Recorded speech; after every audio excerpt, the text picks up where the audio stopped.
Oi, gente, tudo bem? Eu sou a Júlia, falo da Voar, e nesse canal eu vou convidar vocês a discutir um pouquinho comigo sobre desenvolvimento infantil, sobre o brincar, sobre como o corpo pode estar preparado para realizar as atividades de vida diária. Hoje eu quero convidar vocês a mudar um pouquinho a lente. A gente vai, quando o comportamento não é tudo. Não é para ser mais permissivo, não é para passar a mão na cabeça, é para entender com mais profundidade. Quando a gente fala de brincar, muitas vezes a gente pensa em regra, combinado, limite, instrução. Assim que se brinca, isso é jeito de brincar. Mas hoje a gente não vai falar só sobre comportamento. A gente vai entender o que sustenta o brincar no corpo da criança. O porquê brincar não nasce da regra. O brincar nasce da organização do sistema nervoso. E tudo que eu vou falar aqui não é opinião pessoal, tá? Não é intuição clínica isolada. A gente vai falar em ciência, em desenvolvimento infantil, em neurociência e na integração sensorial aqui em algum modo. Quando uma criança não brinca bem, a pergunta costuma surgir quase que de imediato. Qual é o comportamento? Ela corre demais, ela não para sentada, ela joga os brinquedos, ela abandona a brincadeira muito rápido, ela não segue a proposta e a partir disso a gente começa a pensar em estratégias para corrigir o que aparece. Mais limite, mais comando, mais instrução, mais consequência. O problema é que essa pergunta já nasce incompleta, porque ela começa pelo fim do processo. Ela já começa no que a gente enxerga. E não tudo que é a criança. E a completude daquele serzinho que é tão complexo. O comportamento é a ponta do iceberg. É a parte que é visível, que chega primeiro aos olhos. Mas por baixo dessa ponte existe um volume imenso de processo invisível. Quando eu olho só para o comportamento, eu ignoro o que sustenta aquela ação. Quando eu ignoro o que sustenta, minha intervenção vira correção e não cuidado. Não é suporte no desenvolvimento. Isso no brincar é especialmente perigoso.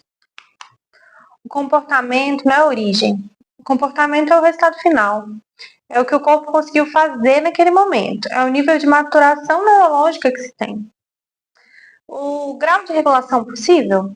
Quando o ambiente está disponível, quando eu olho só para o comportamento, eu chego atrasada no processo.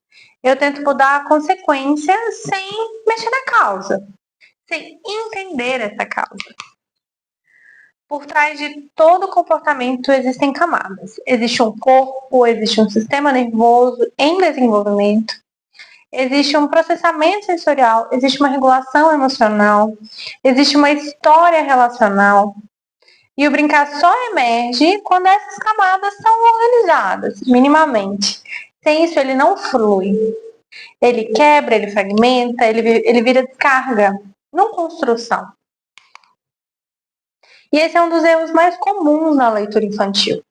Confundir a resposta do corpo com a intenção da criança.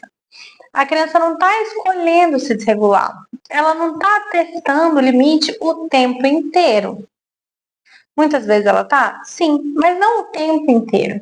E aí vai do nosso olhar sensível entender quando é o quê? Quando, na verdade, aquela sensação não está chegando e por isso ela precisa buscar muito mais. Ou quando aquela sensação aparece muito e ela precisa se proteger e dar uma diminuída e ficar mais quietinha para conseguir se regular. O corpo dela está respondendo ao que ainda não consegue organizar. E quando eu interpreto como intenção, eu cobro algo que o sistema ainda não consegue oferecer. Vamos pensar numa cena bem comum.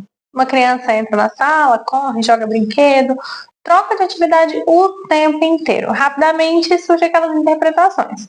É falta de limite, não sabe brincar, quer chamar a atenção, é desorganizada. Essas leituras elas parecem lógicas, mas elas pulam uma etapa essencial. Elas não perguntam o que esse corpo está tentando regular. E se não for um comportamento isolado? Se for um sistema nervoso imaturo? E se o nível de excitação for alto demais para aquela criança sustentar sozinha? A neurociência mostra que um sistema nervoso em sobrecarga, ele não aprende, não simboliza, não brinca, não consegue ter atenção. Ele entra em modo sobrevivência. Pedir controle nesse estado é inútil. O corpo ainda está tentando se proteger dos excessos. Quando a pergunta muda, a intervenção muda. Em vez de perguntar como vamos conter essa criança, a gente passa a perguntar como ajudar esse corpo a conter o mundo. Como reduzir os excessos? Como oferecer a previsibilidade? Algo que é tão simples e que a gente negligencia em muitos momentos, ou que a gente entende de forma errada. Quer entender a previsibilidade enquanto a criança participante dos processos e não ela realmente escutando passo a passo o que vai acontecer. Quando o corpo se organiza, o comportamento muda sem precisar ser corrigido. Isso transforma completamente o papel do adulto.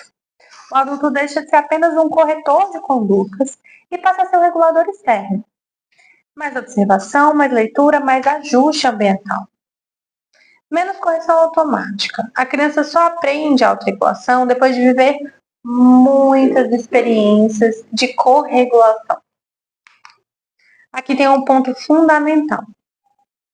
A mesma gentileza que a gente quer oferecer às nossas crianças, a gente precisa oferecer o processo dela. Eu acho que a gente, enquanto adulto, já tem discutido e entendido que uma criança é um ser completo e que merece respeito e que merece um olhar, né, sensível para ela. E então, vamos ter esse mesmo olhar sensível que a gente tem na hora de educar e de pensar na educação das crianças para o processo que elas estão vivenciando. Olhar para além do comportamento é um ato de respeito. É uma maneira de dizer, eu vejo você inteira. Não só o que você está fazendo naquele momento. Toda criança quer brincar. É uma necessidade biológica. Tampouco é a primeira ocupação. Não é a primeira ocupação do bebê é o brincar. Quando ela não consegue, o problema não está na vontade, está na organização desse corpo. Que a gente consiga sair daqui com um olhar mais pleno, mais científico, mais compassivo. Que a gente possa entender as nossas crianças e o processo delas como um todo dentro da caixinha de cada coisa. Que a gente possa olhar o comportamento como fim e não como processo. Que a gente possa olhar que dentro daquele momento, daquele fazer, tem vários sentires, várias formas de sentir mesmo.